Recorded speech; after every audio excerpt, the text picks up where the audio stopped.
자, 이단에 대한 기준을 이제 계속해서 말해보면, 자, 첫 번째로 이번에는 성경 외에 다른 거를 추구하면 이단이에요. 성경 외에. 그러니까 우리는 이 성경의 말씀으로 충분합니다. 그러니까 성경의 말씀이 부족해가지고 우리가 또 다른 무언가를 또 보충해서 봐야 된다면은 그거는 성경적 신앙이 아닐 뿐더러 그거는 하나님의 계시에 뭔가 부족성, 빈틈이 있다는 얘기밖에 안 되는 거예요. 그렇지만 성경은 이미 하나님께서 우리에게 필요한 모든 말씀을 다 계시해 줬기 때문에 성경 외에는 다른 것들이 우리에게 필요가 절대 없어요. 예를 들면 몰몬교는 몰몬교를 꼭 가지고 다니게들은 또 안식교는 아까도 얘기했지만 엘렌 G 화이트의 어록이 또 있어요. 그가 그 계시받았다는 책이 또 있어요. 그걸 또 참조합니다. 통일교는 원리강론이 있고 그 외에 각 이단들은 사실은 자기들만이 그 가르치는 그 이단의 교리를 담은 책자들이 다 있습니다. 그게 다 가지고 있어요. 그래서 내부용으로 가지고 있는 경우 있고 아니면 뭐 외부로 가지고 있는 외부로 이렇게 노출도 돼요. 그런데 우리는 성경의 충족성을 우리가 알아야 돼요. 성경의 충족성. 그러니까 성경은 그 자체로 완전하기 때문에 우리가 성경 외에 또 다른 곳에서 우리의 신앙에 어떤 도움을 받을 일이 없는 거예요. 그러니까 만약에 누군가가 성경 말씀을 제쳐놓고 우리가 성경에서 뭐 계시되지 않은 또 새로운 계시, 또 뭔가 또 새로 좀 이거를 또 봐야 된다 하면은 그거는 이단이라고요. 하나님은 분명히 성경 말씀에도 이 말씀 자체가 영감된 말씀이기 때문에 부족함이 없는 거예요. 그래서 말씀 자체가 부족해서 우리가 또 다른 성경을 봐야 한다면 그거는 기독교가 불완전하다는 뜻밖에 안 돼요. 그리고 사실 지금은 자기가 계시 받았다 해가지고 많은 그리고 또 일반 종교에서도 자기가 쓴 하늘의 어떤 도를 깨쳤다 어떤 이제까지 알려지지 않은 어떤 계시의 말씀을 내가 받았다 해가지고 아주 책들을 아주 내놓는 그런 일들이 많아요. 일간지에 보면은 그런 책들에 대한 광고가 계속 수시로 나와요. 거기에 보면은 뭐 하늘과 땅의 이치를 밝혀낸 책, 또 뭐 이 땅의 뭐 종말에 대해서 새롭게 진실로 깨달은 것들 좌파요. 그럼 사람들은 거기에 관심을 가져요. 뭔가 놀라운 신비적인 게 있구나. 거기에 다 관심을 갖는단 말이에요. 근데 그게 얼마나 잘못된 길로 사람을 그릇된 길로 인도하는 거예요. 그래서 우리가 어떤 이단도 그렇습니다. 일단 우리가 성경에서 벗어난 것도 일단 받아들이면 안 되지만 성경 외에 추가하는 건 안 된다 이거예요. 계시록에 뭐라 그랬습니까? 이 말씀에 더하지도 말고 빼지도 말라고 했어요. 그러면은 그 말씀에 더한다는 건 뭐예요? 추가하는 거예요. 예를 들면 도마복음. 여러분 도마복음은 그건 위경이에요. 위경. 위경. 그러니까 외경이 있고 위경이 있어요. 외경은 성경 외의 경전이에요. 근데 그것들은 이제 구약과 이제 주로 이제 구약에서 많이 구약의 이제 유대인의 어떤 그 랍비 경전에서 많이 파생된 것들이에요. 외경. 그러니까 말 그대로 66권 외의 경전이다. 근데 그것들은 우리가 어떤 학자들이 기독교를 유대교를 연구할 때 쓸 수 있는 자료는 되지만 어때요? 그것조차도 어때요? 계시된 영감된 말씀은 아니에요. 근데 카톨릭은 어때요? 우리보다 7권의 외경을 추가했다고요. 그러니까 우리는 66권이지만 거기는 우리보다 7권이 더 많아요. 그 사람들은 그걸 성경이라고 해요. 그러나 우리는 거기에서 어때요? 외경을 우리는 제하고 사실은 뭐예요? 66권. 자, 아까 킹제임스 얘기했지만 킹제임스가 처음 출간될 때 외경을 추가했어요. 외경을 집어넣었다고요. 물론 그 사람들이 그걸 영감된 말씀이라고 집어넣은 건 아니지만 그 당시에 기독교 그러니까 중세 후반기나 중세 고쯤에는 외경도 일반 그리스도인이 어떤 신앙의 덕목을 위해서 읽었어요. 그래서 킹제임스를 처음 출간할 때 외경도 포함했다고요. 근데 우리는 그걸 경전이라고 여기지는 않는다. 그래서 나중에는 외경을 제해버리고 그냥 66권만 성경으로 딱. 그리고 그게 원래 맞는 것이고. 그래서 우리는 외경도 받아들이면 안 돼요. 또 위경, 말 그대로 가짜 경전이에요. 도마복음이 가짜 경전. 도마복음, 베드로복음, 또 아주 다양한 이름을 가진 어떤 여러 복음서, 이런 것들이 많아요. 왜냐하면 초대교회 때 예수님에 대해서 오늘날과 같이 헛소리하는 그런 사람들이 많았던 거예요. 그러니까 자기 몰래 내가 예수님께 이런 얘기를 들었다. 그러니까 자기가 꾸며낸 것들이 많다고요. 근데 우리가 우리가 지금 구약도 그렇지만 특히 신약 27권은 학자들이 철저하게 이것이 정말 바울이 쓴 건지 아니면 야고보가 쓴 건지 요한이 쓴 건지 철저하게 어때요? 성경적 비평 관점으로 연구를 해서 철저하게 원저자를 다 밝혀냈습니다. 그러니까 히브리서 같은 경우는 아직도 이게 바울이냐 요한이냐, 오죽하면은 히브리서는 이 다음에 천국가에 안다고 할 정도로 히브리서는 아직도 저자가 누구인지 몰라요. 그러니까 초대교회 때도 사도들의 이름을 빌려가지고 가짜 경전을 써가지고 그게 막 교회마다 나돌아다니는 거야. 근데 나중에 이게 심각해지니까 안 되겠다 해가지고 어때요? 이제 영감된, 정말 신적 영감된 하나님의 말씀만 우리가 교회에서 읽고 보고 배워야 된다 해가지고 사실은 27권이 결정되었지만, 그러나 더 엄밀한 것은 성령 하나님께서 결정한 거야. 성령 하나님께서 벌써 진짜 영감된 말씀과 그렇지 않은 걸 이미 구분을 해서 교회가 결정한 거예요. 그러니까 우리가 이런 벌써 초기부터 위경, 외경, 벌써 66권을 벗어난 다른 경전들이 초대교회 때부터 막 교회를 어지럽히니까 문제가 커지니까 이거 안 되겠구나 이러다가는 교회가 이 가짜 서신서, 가짜 복음에 교회가 큰 문제가 생길 것 같으니까 그래서 신구약 66권을 딱 결정한 거예요.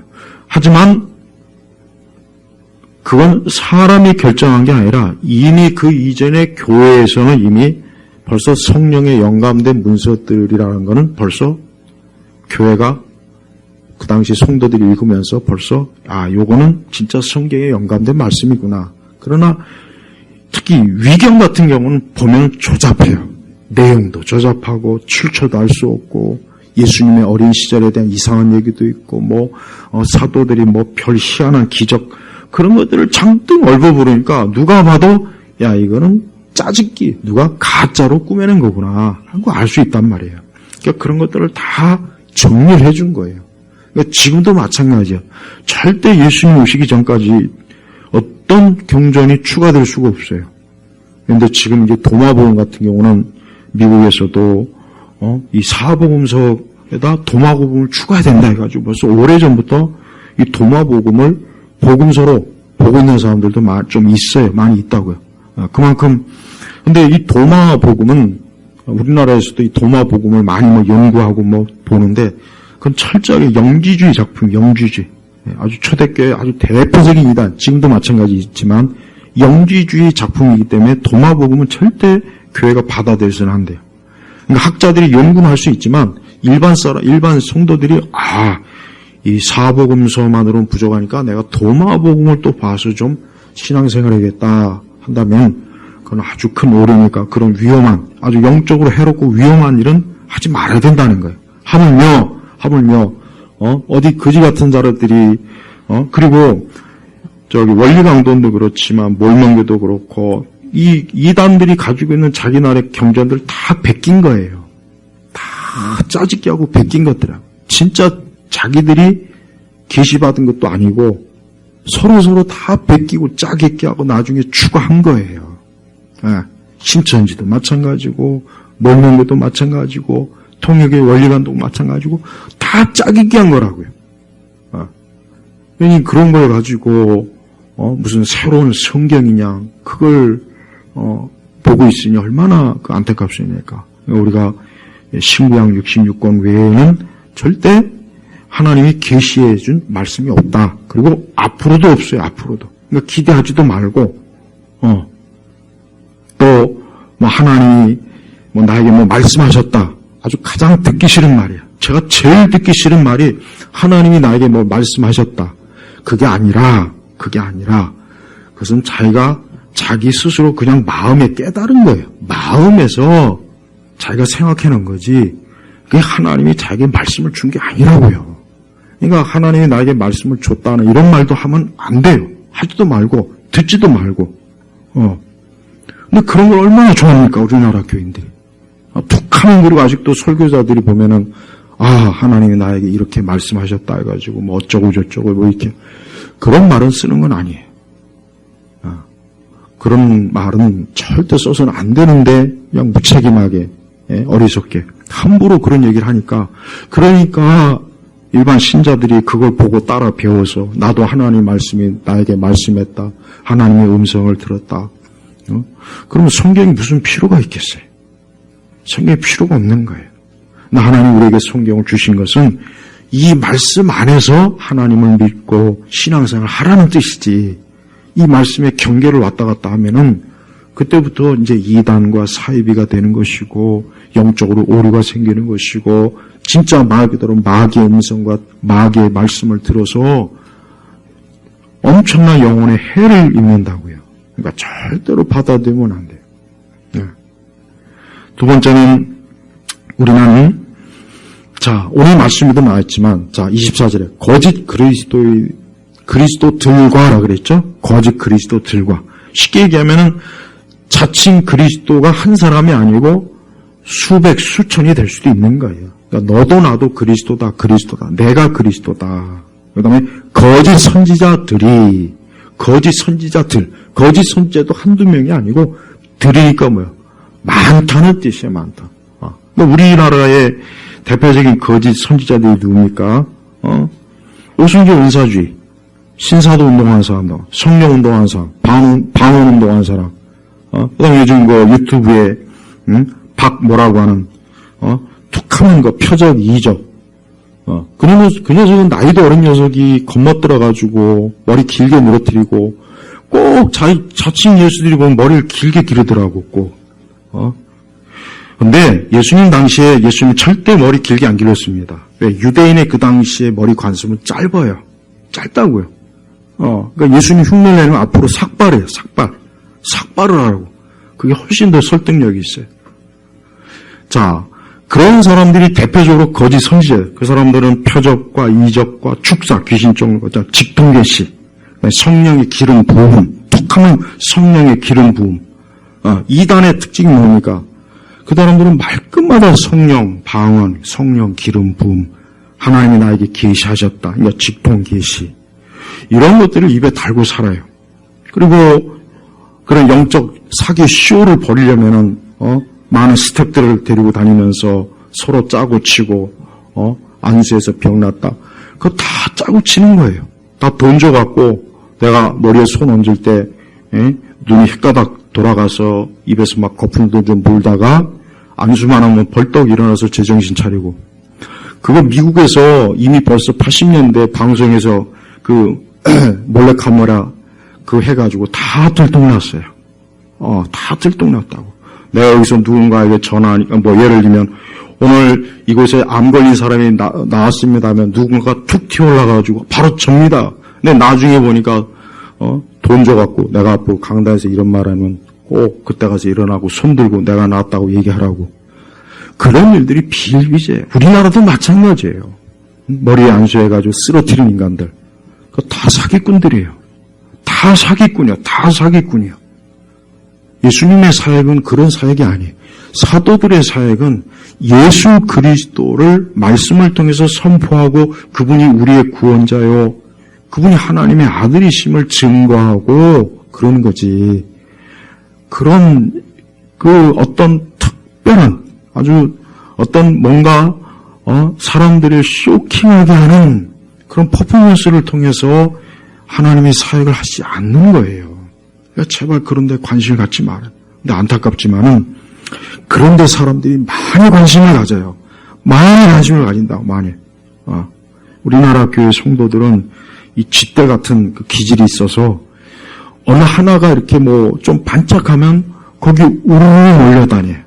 그 우르르 몰리고 또 이제 거기에 또 이제 시들시들해지면 또 딴 데서 또 누가 반짝하면 또 거기 우르르 몰려다니고.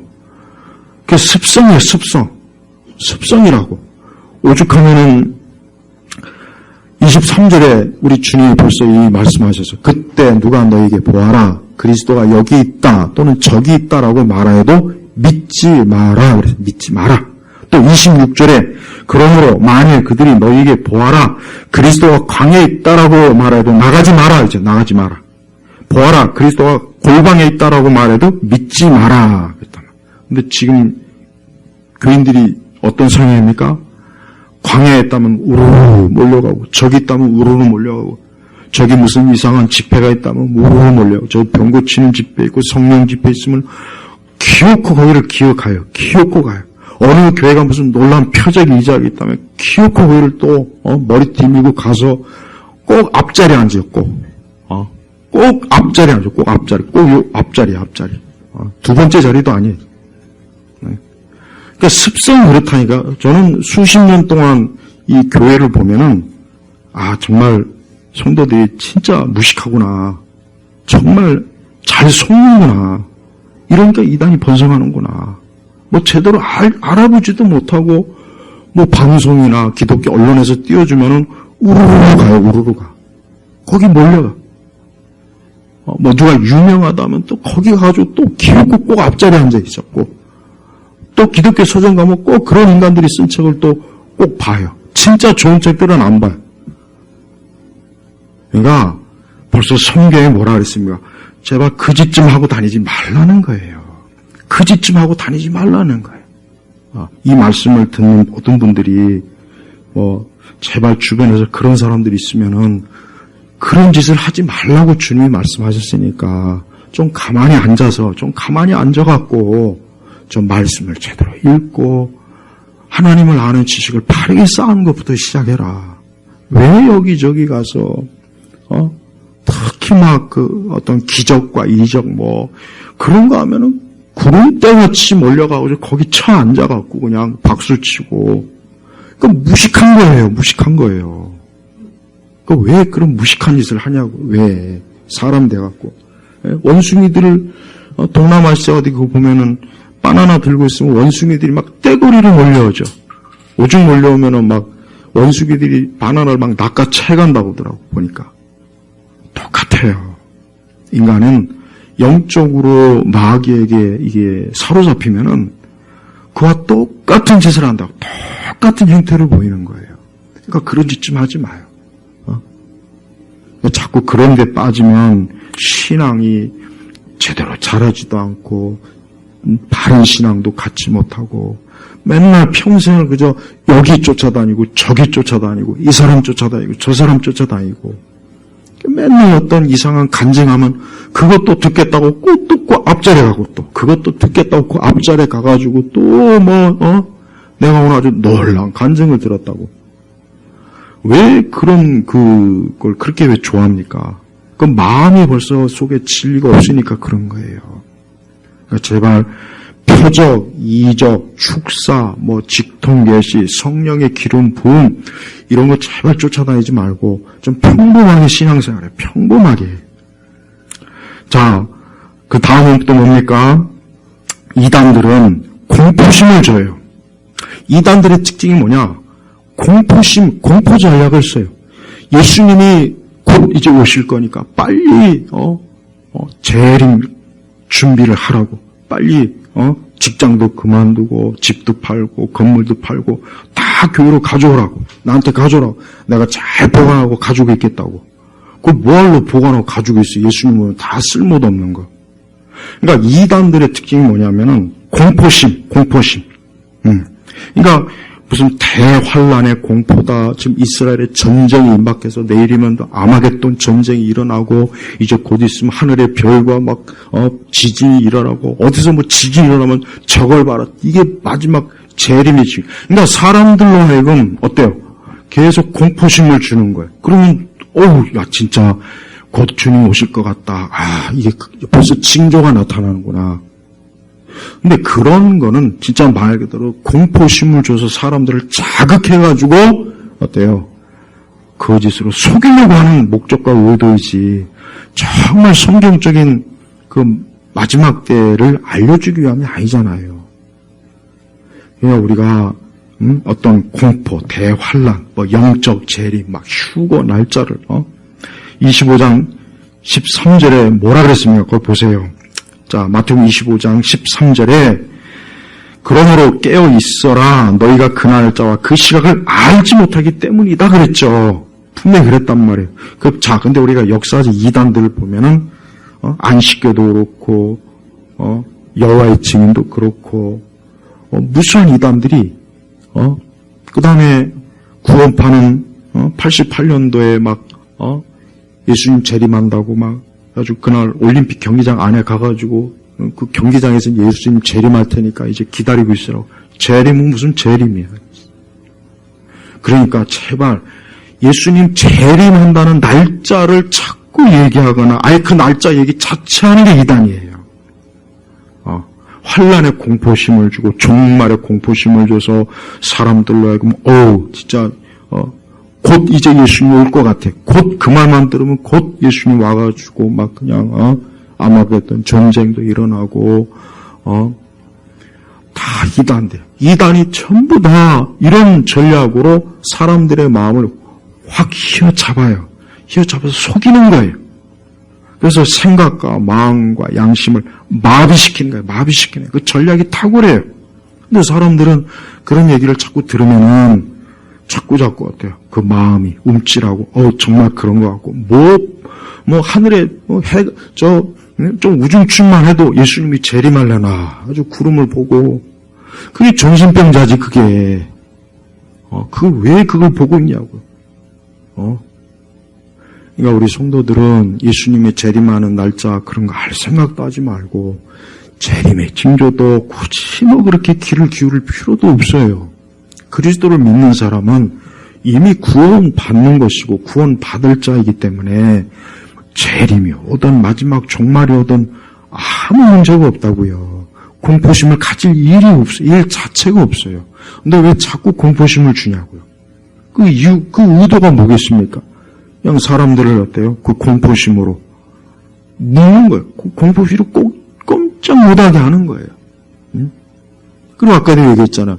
맨날 14만 4천 그래서 14만 4천의 숫자에 들어가려고 길을 쓰고 밤낮으로 거기에 들어가려고 오만 고생을 다 합니다. 제대로 먹지도 못하고 입지도 못하고 잠도 못 자고 젊은 애들이. 그거 봐요. 얼마나 그 부모가 그걸 보면 속 터지지 않겠어요? 근데 이단 놈들은 이것들은 진짜 정말 중세시대 왜 카톨릭이 이단을 화용시켰는지 내가 그 심정이 이해가요. 난 옛날에는 너무 좀 잔인하다 했는데 이단에 빠져갖고 사람들이 거기에서 그 이단의 세력에 의해서 이용당하고 고통받고 그걸 보니까 저래서 카톨릭이 이단자들을 불러 다 태워 주겠구나. 다 이해가 간다고. 그러니까 우리 한국의 이단들은 정말 악질적인 인간들이 악질적인. 그 사람들은 몸과 마음과 물질과 정신을 다 탈탈 빼세요. 죽을 때까지 다 뺏는 거예요. 철저하게 이용해 먹는 거예요. 철저하게. 근데도 거기 있어야 내가 산다. 거기를 벗어나면 나는 멸망한다. 이런 생각이 가득하기 때문에 아무리 주변에서 얘기해도 안 나옵니다. 안 나와요. 안 나온다고. 그러니까 여러분, 제발 어떤 일이 있어도 어떤 재림의 공포, 마지막 때, 막 이런 걸로 막 압박을 주는 것은 그건 절대 정상적인 종교에서 할 행태는 아니라고요. 기독교가 절대 그런 식으로 해서 사람들을 공포심을 조장해가지고 하나님을 믿게 하는 일은 없어요. 그러니까 제발 그런 데 속지 마요. 또한 뭡니까? 또 대표적인 게 뭐냐? 음모론 기독교. 이 음모론 기독교도 아주 문제가 큽니다. 뭐 맨날 입만 열면 일루미나티가 어쩌고 저쩌고, 뭐 적그리스도가 어쩌고 저쩌고, 세계 비밀 정부가 어쩌고 저쩌고, 입만 열면 그래요. 근데 더 웃기는 거는, 이러한 내용들 자기가 하나님께부터 계시를 받았다고 책을 쓴 사람들이 문제라고 또. 그런 내용들이 이미 일반 음모론 책에 다 있는 거예요. 나는 음모론 책을 다 가지고 있어요. 진짜. 우리 한국에서 구할 수 있는 책은 난 다 가지고 있는데, 그런데 기독교 내에서 어떤 정신병자들이 있냐면, 자기가 기도하다가 마지막 때 일어날 일을 계시받아서 내가 이 책을 쓴다고 해가지고 책을 냈는데, 책 내용들이 뭐냐? 다 음모론 책을 베낀 거예요. 베낀 거. 근데 그걸 모르는 사람들은 또 이제까지 듣도 보도 못한 거니까, 와, 정말 놀라운 말씀이다 해가지고, 그런 사람들로 추정해요. 그런 일들이 7, 8년 전부터 우리 한국교회를 얼마나 휩쓸었습니까? 또 베리친 논쟁도 얼마나 휩쓸었어요. 응? 근데 지금도 거기에 빠져있는 사람이 많아요. 마지막 때 짐승의 숫자.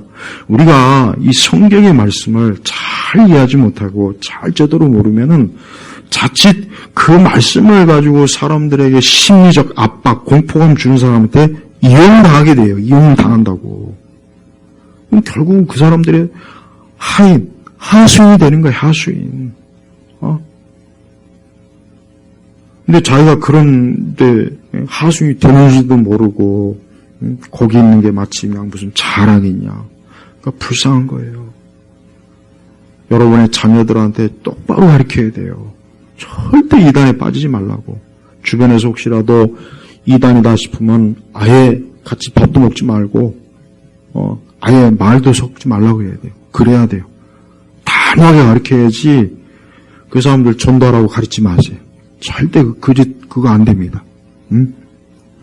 그러니까 우리가 이렇게 음모론 그래서 뭘 보던 저거는 마지막 적그리스도가 이 세상을 다 모략하기 위해서 속이기 위해서 미혹하는 그러한 노래니 그림이니 그러니까 이 음모론에 빠지면 이것도 심각한 정신병이 어떤 뉴스나 어떤 사건 이걸 보면 뭐든지 음모론적인 시각을 보는 거예요. 뭐든지 미국 대선 2, 3년 전에도 미국 대선 가지고 또 얼마나 음모론이 많았습니까? 말도 안 되는 음모론이라고요. 그럼 미국의 그 음모론주의자들이 퍼뜨린 걸 그대로 갖다 또 쓰는 거라고 전략이. 그러니까 제발 음모론에 빠지면 기독교인들 중에 음모론에 빠진 사람들도 참 많이 있습니다. 근데 그 사람들은 맨날 그냥 그런 음모론에 빠지다 보니까 이 세상 정부나 이 현실 세계에 대한 감각이 떨어져 버려요. 그러니까 음모론에 깊이 빠지면 현실 감각이 떨어진다고요. 떨어진다. 그러니까 모든 걸 음모로 보는 거예요. 심지어는 사람을 레탈리온이 이 정도까지 볼 정도면 그건 이미 그냥 빨리 1급 정신병에다 빨리 가다 놔야 돼요. 정말 조심해야 돼요. 그러니까 사람은 자기 뇌 생각에 주입되는 대로 믿게 돼 있어요. 어쩔 수가 없다고, 이거는. 그러니까 우리가 이 성경의 말씀대로 바르게 모르면은 다 그렇게 되는 거예요. 다 그렇게, 대학 교수도 그렇게 되는 거예요. 학박사도 다 그렇게 되는 거예요. 그러니까 정말 음모론에 빠지지 마요. 아주 대표적인 기독교 음모론자들 몇 명 있어요. 아주 이것들은 입만 열면 맨날 케이팝이 어쩌고, 일루미나티에 물 들어갔고, 어쩌고 저쩌고. 하여튼 입만 열면 그래, 입만 열면. 그러니까 이런 사람들 때문에 기독교가 우습게 된, 기독교가 진정한 오켈트 종교가 돼버리는 거예요. 왜 기독교를 그렇게, 천박하고, 삼류, 무슨 B급, 종교나 B급 영화처럼 왜 이렇게 취급받게 합니까? 그 음모론자들 때문에 그렇다고요. 그러니까 음모론자들하고 싹 손을 끊어버려요. 아주 손모가지 끊으라고요. 아주. 하여튼 내 주변에 음모론자들이 있으면은 아예 접촉을 하지 안 돼요. 음모론은 그 아주 거기 그것도 빠지면 보통 헤어나기가 어렵다고. 보통 음모론은 너무 이게 교묘하게 사건을 다 결합하기 때문에 그게 100% 다 맞는다는 생각이 안 들 수가 없다고요. 근데 그런 식으로 살다가는 종교를 떠나서 일상생활 자체가 안 됩니다.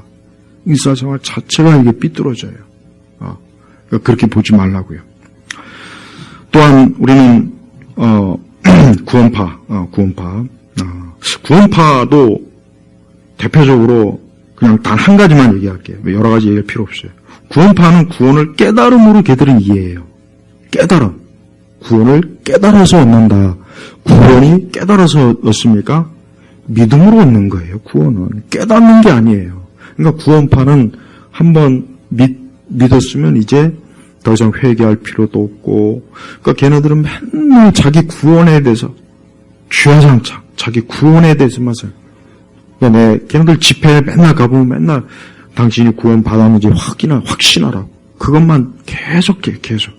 그러니까 구원파는 말 그대로 구원파. 구원파가 세 개가 있잖아요. 세 개가 다 똑같아요. 별 차이가 없어요. 그것들. 그러니까 구원파 사람들 만나가지고 분명히 그럴 거야. 그러면은 당신 구원 받았냐고 그러면 내 구원 걱정하지 말고 네 구원이라 신경 쓰라 그래. 딱 아주 그렇게 대받아 쳐줘요. 구원파는 사람 만나면 그런단 말이에요. 당신 구원 받았냐고. 근데 이게 예전에는 통했어요. 지금도 통해 보면은. 그래서 대부분의 신자들이 자기 구원에 대해서 확신을 못하니까 딱 마귀가 그걸 아주 걸고 넘어지잖아요. 응? 그러면서 하는 말이 구원은 깨달아서 얻는 거라고. 자기가 구원받았다는 걸 깨달으라고. 깨달아 말은 성경에 없어요. 믿으라고 했죠. 어디 깨달으라고 했어요. 그러니까 구원파 만나면 내 구원 걱정하지 말고 네 구원이나 걱정하고 있으라고 꼭 한마디 해줘요. 여러분 이단들하고 상대할 때는 웬만하면 이단은 상대하지 마요. 그 성경에 그냥 한두 번 경계하고 끊으라 그랬단 말이에요. 그러니까 이단은 섣불리 상대하면 안 돼요. 근데 이단하고 꼭 어쩔 수 없이 말을 섞어야 되면은 그 사람들이 한마디 할 때마다 말을 탁탁 끊어버려요. 아주 그냥. 이단하고 상대할 때는 어쩔 수 없이 말을 섞어야 되면은 이단이 혓바닥을 놀리도록 내버려두지 말고 한마디 하면 두세 마디로 말을 탁탁 끊어요. 그래서 아주 말을 못하게 만드는 말을. 뭐 한마디 하면 두세 마디로 그냥 그러니까 아예 말을 못하게. 말하는 것 자체를 아주 짜증나게 만들려고요. 그러니까 이단 상대할 땐 그래야 돼. 걔네들은 자기들의 이단의 교리를 가지고 사람들의 정신과 마음과 생각을 확 휘어잡는 거를 밥 먹으면 거짓말 하는 애들이라고요. 근데 그런 사람들하고 말해봐야 설득도 안 되고 돌아올 일도 없어요. 그러니까 애초부터 그런 생각 하지 말고 아예 말도 안 섞는 게 제일 좋고 그 말 어쩌다 그런 걸 가지고 자꾸 시다하면은 네 걱정이나 하라고 그냥 한마디 대받아 추라. 그 말할 때마다 탁탁 끊어서 그 사람이 아주 말하는 게 짜증나게 만들어버려요. 그래서 아주. 근데 이단자들이 얼마나 교만한지 이것들은 너나 할 것 없어요. 하여튼 이단에 속한 사람들은 우리 이런 일반 교회 사람들을 자기들의 밥으로 알아요. 밥. 진짜 밥으로 한다니까. 그래서 자기들이 몇 가지 쏙닥쏙닥 하면 제대로 대답도 못하고 그러니까 막 얼버무리니까 그게 막 속으로 막 자기들이 승리했다, 이겼다. 우리가 오늘도 한 사람을 이겼다. 이런 교만한 마음이 굉장히 강해요. 이단자들은. 근데 이단을 상대할 때는 좋은 사람이 되면 안 돼요. 좋은 사람이 되면 안 된다고. 그냥 단호하게 탁 끊어버려야 돼요. 탁 끊어서 더 이상 그 뱀의 혓바닥을 놀리지 못하게 그렇게 해야 된다고요. 왜? 이단은 그들 자신이 악한 영에 휩싸였기 때문에 일반적 이성과 합리주의로 안 돼요. 일반적인 이성과 합리로 될 것 같으면 왜 설득해서 못 데려오겠습니까? 근데 안 되지 않습니까? 부모가 막 매달려도 부모를 사단의 자식이라니 이렇게까지 하는데 이 얼마나 이 지독한지 몰라요. 그러니까 우리가 이단자들하고는 하여튼 철저하게 오전에도 그렇고 지금도 그렇지만 이단은 내가 어떤 상식이나 이성과 합리적으로 저 사람들하고 대화를 해서 저 사람들이 돌아갈 것이다라는 기대를 하지 말라고요. 기대를 하시면 안 돼요. 그러니까 한 사람을 다시 돌아오게 하는데 엄청나게 힘들어요. 엄청나게. 그리고 한 번 거기에 빠져있기 때문에 설령 나왔다 해도 제대로 신앙생활하기가 정말 힘들고, 또 이단들은요, 이쪽 신천지에서 빠져나왔으면은 올바른 교회로 와야 되는데 그게 아니라 여호와의 증인으로 가요 또. 그러니까 이단은 또 이단의 테두리에서 또 평생 또 빙빙 돈다고요. 그러니까 마귀에게 평생 종노릇하는 거예요. 종노릇하는 거예요. 또한 가계 저주론. 이 가계 저주론도 아주 지독해요. 그러니까 이단들 중에 이런 사람이 있어요. 뭐 집안에 뭐 혹시 우환이 있으면 너희 할아버지 때부터 할머니 때부터 귀신을 숭배해가지고 그런 거니까 그 가계 저주를 끊어야 된다고. 그 말도 거짓말이에요. 예수 그리스도를 믿으면 이제 저주가 끊어지는 거지. 무슨 가계 저주. 그러니까 전형적 한국적 무속이라고, 이게 가계 저주로. 물론 이게 미국에서 온 것이긴 하지만 우리 한국적 무속 성향에 너무 잘 맞아요. 그래서 가계 저주를 지금도 믿는 사람이 많아요. 우리 할아버지 때, 우리 할머니 때, 우리 부모 때 모여가지고 내가 이렇게 저주를 받고 있는 거라고. 예수 그리스도를 믿으면 이미 저주가 끊어지는 거예요. 근데 무슨 가계 저주가, 집안에 무슨 저주가, 집안에 무슨 이 저주가 계속 흐르면은, 그럼 그리스도의 십자가의 피는 뭡니까? 아무 효력이 없는 거네요, 그러면? 그러면 말이 안 되죠. 그러니까 내가 예수를 믿으면 이제 더 이상 저주는 없는 거라고. 그러니까 자꾸 두려움과 공포심을 갖지 마요. 누가 자꾸 옆에서 너희 집안에 보니까 이 저주가, 조상 때부터 지은 저주가 계속 내려오는 것 같다고. 그러면 그래요. 너희 집안이나 걱정하라 그래. 그러면 니네 집안이나 걱정하라. 우리 집안은 아무 문제 없으니까 너희 가게나 조심하라고. 너 보니까 너야말로 네 집안에 저주가 흐르는 것 같다고. 그 뱀의 혓바닥으로 지금 사람을 휘잡고 있는 거 보니까. 그러니까 꼭 그렇게 대받아 치라고요. 그렇게 가만히 듣고 있지 말고 너나 걱정하라고. 네 집안이 보니까 큰 문제가 있는 것 같다고. 그러니까 이 가계 저주론 주장하는 사람들 상당히 많습니다. 이걸 마치 성경적 신앙이냐. 또한 죽은 자가 귀신 된다는 것도, 이것도 잘못된 귀신론이에요. 이것도 저기서 가리키고 있어요. 그것도 침략의 계통에서. 여러분, 성경에서 어디 사람이 불신자가 죽어서 귀신 된다는 내용이 성경 어디에 있습니까? 없어요. 없다고요. 귀신은 하나님의 천사가 타락해서 귀신이 되는 거지 사람이 죽어서 귀신이 되는 게 아니에요. 사람이 죽으면은 그 사람은 더 이상 어때요? 아무 역사를 할 수가 없어요. 죽은 자는 끝나는 거예요, 이제.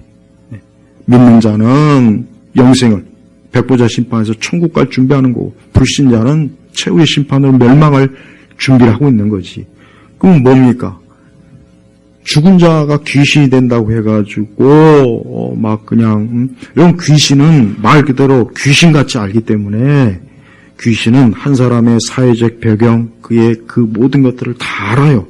아니까 흉내를 내는 거죠. 흉내를. 그러니까 조상에게 제사에서 오늘 할아버지가 오고 할머니가 오고, 그 할아버지 할머니가 오는 게 아니라 귀신이 오는 거예요. 귀신이. 할아버지가 와서 거기서 밥 먹는 게 아니라고요. 할머니가 와서 밥 먹는 게 아니에요. 그러니까 예수님 믿는 사람들은 왜 제사를 지내면 안 되냐. 그 제사가 할아버지 할머니에게 가는 게 아니라 누구에게 갑니까? 귀신에게 하는 거기 때문에. 귀신에게. 근데 우리 한국 그 풍속 중에 이 제사가 얼마나 이 강하고 뿌리가 깊습니까? 그래서 믿는 자는 제사하면 안 됩니다. 왜? 제사는 귀신에게 하는 거예요. 바울이 뭐라 했습니까? 나는 너희가 귀신과 교제하지 않기를 원하노라 그랬잖아요. 그러니까 더 이상 귀신과 접촉하는 그런 관습, 풍습, 습관은 딱 끊어라. 점치는 거, 사주 보는 거, 제사상 차리는 거, 관상 보는 거, 무당하고 어디 가서 자기 장례를 물어보는 것 싹 끊으라. 싹 끊으라. 우리가 이런 죽은 자가 귀신이 된다 해가지고 너한테 지금 할머니 귀신이 왔다고 그 빨리 할머니 귀신을 쫓아내기 위해서는 축사를 해야 된다. 이거 대표적인 이단이에요. 이것도 이단이라고. 그러니까 절대 그런 말하면은 내가 보니까 네가 귀신이 들린 것 같다고 지금. 네 눈을 보니까 네 눈에 지금 귀신이 보인다고 내 눈에. 내가 너의 귀신을 좀 쫓아내야겠다고. 아주 야구 빵막이를 그냥 두들겨 패. 하여튼 여러분 이단들은요.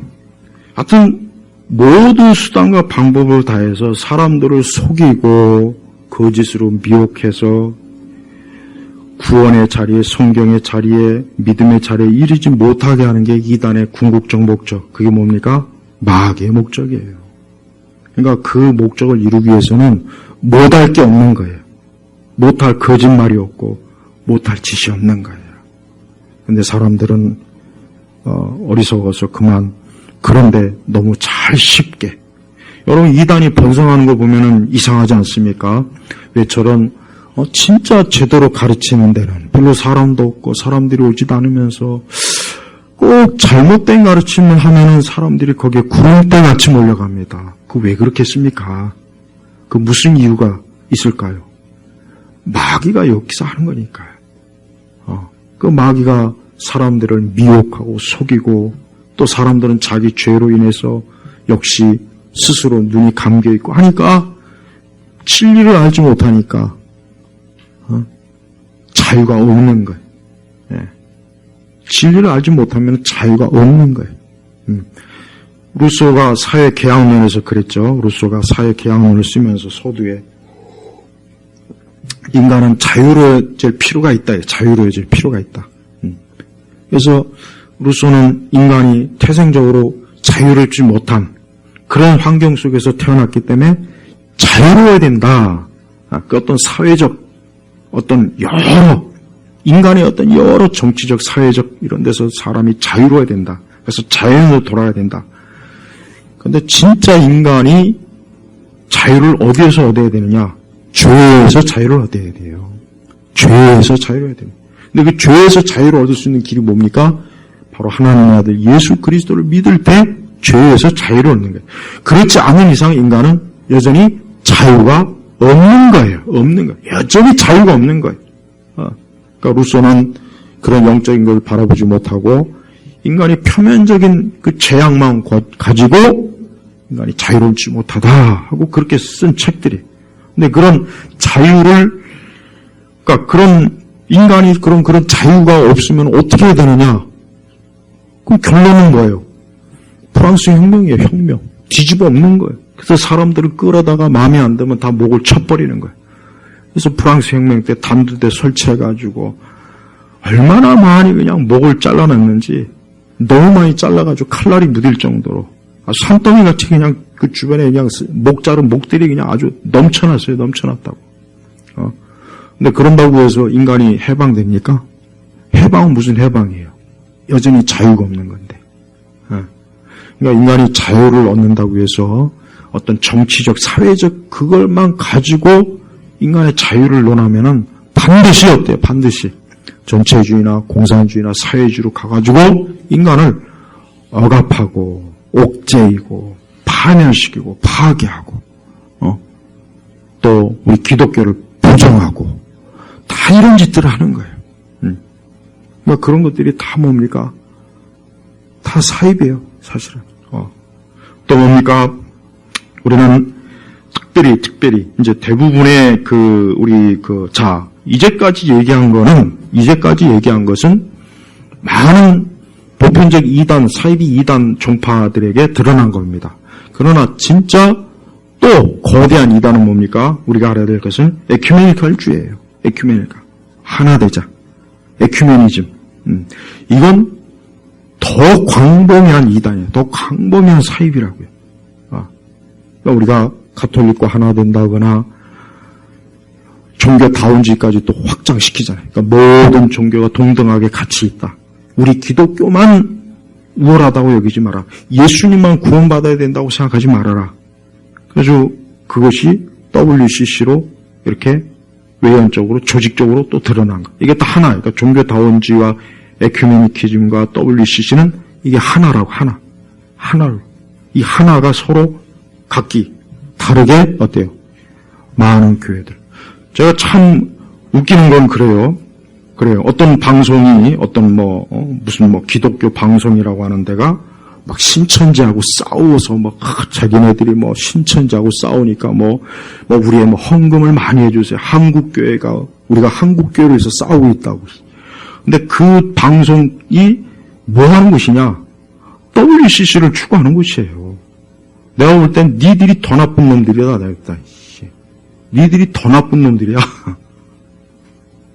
드러난 이단들이야 경각심을 가지게 했지만 그것들은 자기들이 마치 무슨 정의의 세력이냐.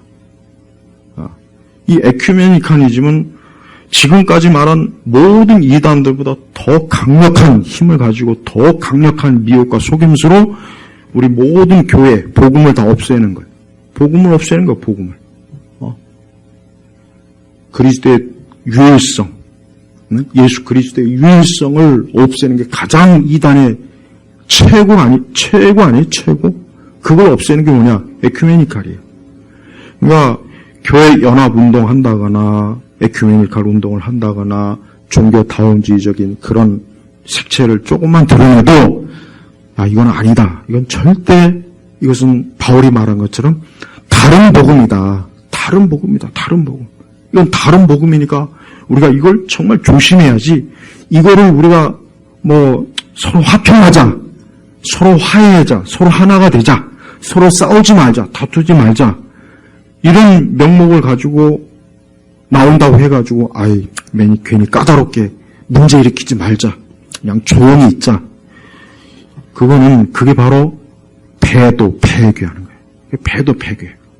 그러니까 우리가 이런 것들을 교회가 많이 추구해요. 그러니까 우리나라 교회는 안타깝지만은 다른 이단들에게도 호되게 당하지만은 이런 에큐메니즘이나 에큐메니칼 여기에 다 넘어갔어요. 안타까운데 여기에 다 넘어간 거예요. 그래서 이제 더 이상 그리스도의 독특성, 유일성에 대해서 교회가 강조 안 하지 않습니까? 그렇게 크게 그걸 가지고 그러질 않아요. 그리고 나는 너무 안타까운 게 왜 개신교도들이 그렇게 가톨릭 교인들에 대해서 호의적인지 이해가 안 가요. 가톨릭 교인들은 개신교인들 별로 안 좋아해요, 속으로. 근데 개신교도들은 가톨릭 교인들에 대해서 굉장히 속으로 좋아하더라고. 그러니까 가톨릭 자체를 같은 기독교인 줄로 알고 있는 거예요. 착각하는 거예요. 천만에 가톨릭은 이방 종교예요, 이방 종교. 이교예요, 이교. 우리가 불교를 이방 종교라 그러죠. 힌두교를 이방 종교라 그래요. 이슬람. 가톨릭도 이방 종교예요. 가톨릭도 이방 종교라고. 가톨릭을 기독교라고 여기지도 말고 생각하지도 말고 꿈에도 꾸면 안 돼요. 그들은 우리하고 달라요. 그들이 믿는 예수는 우리하고 전혀 다른 거예요. 다른 거. 그들은 굉장히 심각한 우상을 너무 많이 끌어들였어요. 로마에 가면은 만신전, 옛날 판티온, 그리스 로마 모든 신들을 다 섬기는 그런 신전을 다 그리스 로마 문명을 보면 다 지었잖아요. 가톨릭이 그걸 그대로 가지고 온 거예요. 성경은 우리가 구약 성경도 보면 알겠지만 성경은 하나님은 나 외에 다른 신이 없다 그랬어요. 이 땅에 수많은 신들이 있지만 그 신들은 다 가짜다. 없는 거다. 오직 정말 신이라고 불릴 수 있는 존재는 성경이 말한 여호와 하나님밖에는 없는 거라. 그러니까 성부, 성자, 성령 그 하나님 외에는 다른 신이 없는 거예요. 없는 거. 그러니까 우리 기독교가 그런 우리의 신앙과 믿음과 구원의 그 하나님의 신적 존재에 대한 이 유일성을 포기하는 그 순간 어때요? 교회는 싹 무너지는 거예요. 싹 무너지는 거라고. 예. 참된 신앙의, 참된 종교의 가장 이 토대가 확 무너져갖고 결국 거기에 있는 수많은 사람들이 다 깔려 죽는 거예요. 마치 삼손이 마지막에 그냥 두 기둥을 자꾸 흔드니까 블레셋에 3,000명이 다 깔려 죽었죠. 똑같은 거예요. 이 에큐메니칼은 우리가 반석에 든든히 있는데 그 반석 자체를 아예 무너뜨려서 수많은 영혼들을 지옥의 파멸로 집어넣으려고 하는 거예요. 그러니까 마귀가, 이 사단이 얼마나 강력하게 어때요? 전방위적으로 사방천이 위아래 좌우 앞뒤로 할 거 없이 학교에서, 회사에서, 동네에서, 당근마켓에서 사방천지에서 이단들이 어때요? 사람들의 영혼을 노략하려고 노략해. 어떻게든 이 영혼을 노략해가지고 그리스도에게서 띄어놓으려고 하는 게 이게 사단이 하는 짓이라고요. 근데 이런데 이 제대로 경각심을 갖지 못하면 이게 남의 일이 아니라 자칫하면 내 일이 될 수 있고 우리 집안 일이 될 수 있어요. 우리 자식 일이 될 수 있다고요. 그러니까 조심해야 돼요. 우리가 점점 이러한 일들이 그냥 이래도 좋고 저래도 좋고 그런 차원이 아니라 이거는 우리 불멸의 영혼을 가지고 있는 우리 사람의 문제에 있어서 가장 중요한 문제이기 때문에 그러는 거예요. 그러니까 사람이 제일 잘못돼서 가장 큰 파멸이 뭐냐? 영혼이 잘못돼서 파멸당하는 게 가장 큰 거예요. 그거는 영원한 거잖아요. 일시적인 게 아니야. 그저 몇 년, 몇십 년 이거로 끝나는 문제가 아니라 영원히 잘못된 문제이기 때문에 가장 치명적이고 가장 큰 해악이에요. 우리 성도들은 자기 영혼을 생각해요. 내 영혼을 하나님이 지켜주시고 하나님께서 진리로 나를 보호하시고 있어요.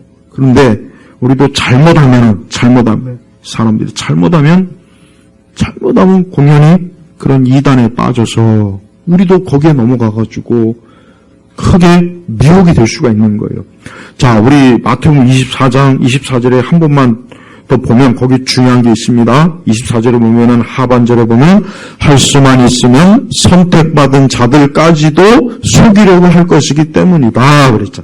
이 마귀가 얼마나 강력한지 이미 하나님의 자녀인 자들도 속이려고 하는 거예요. 속이려고. 지금 그렇게 하고 있잖아요.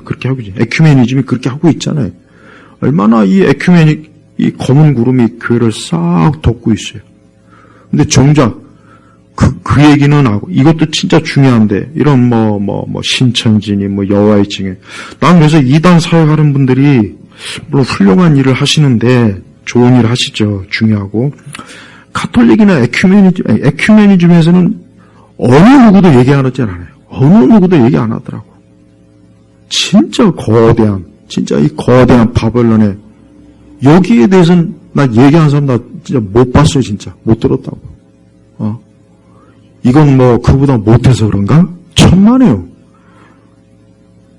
온 세상에 있는 모든 이단 종파를 다 합쳐도 에큐메니즘하고는 상대가 안 돼요. 그 정도로 이게 무서운 거예요. 우리가 동방 종교나 카톨릭이나 개신교를 짬뽕해가지고 그런 신앙을 새롭게 갖자 하는 그런 운동은 영적 파멸을 가져옵니다. 절대 그러면 안 됩니다. 예? 우리 성도들이 앞으로도 두고두고 제가 오전 오후 요것만 어쨌든 알고 있어도 특히 아이들에게 가르쳐 놓으면은 적어도 요거는 이단의 색채가 있구나, 이거는 아니구나 하는 거를 분별을 할 수 있다고. 최소한. 그러니까 우리 성도들도 우리 주님께서 아주 심각하고 신중하게 여러 차례 말씀했어요. 여러 차례.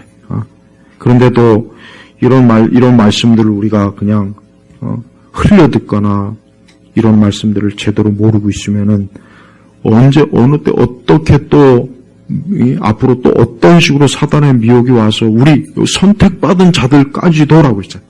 이거 무서운 거예요.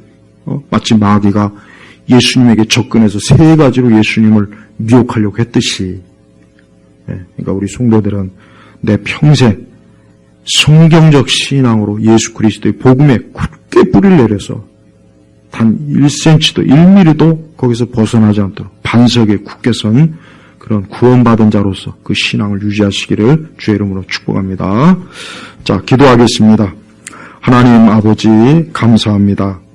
우리의 신앙과 믿음은 하나님의 은혜요, 사랑이요, 하나님의 선택인데 우리가 그것을 귀하게 여기고 하나님 내게 주신 이 놀라운 은총과 은혜를 우리가 하찮게 또 가볍게 여기지 않게 하시고 오직 진리 안에서 깨어서 하나님을 숨기고 믿을 수 있도록 우리 예일교회 성도들을 붙잡아 주옵소서. 예수 그리스도의 이름으로 기도 올렸습니다. 아멘.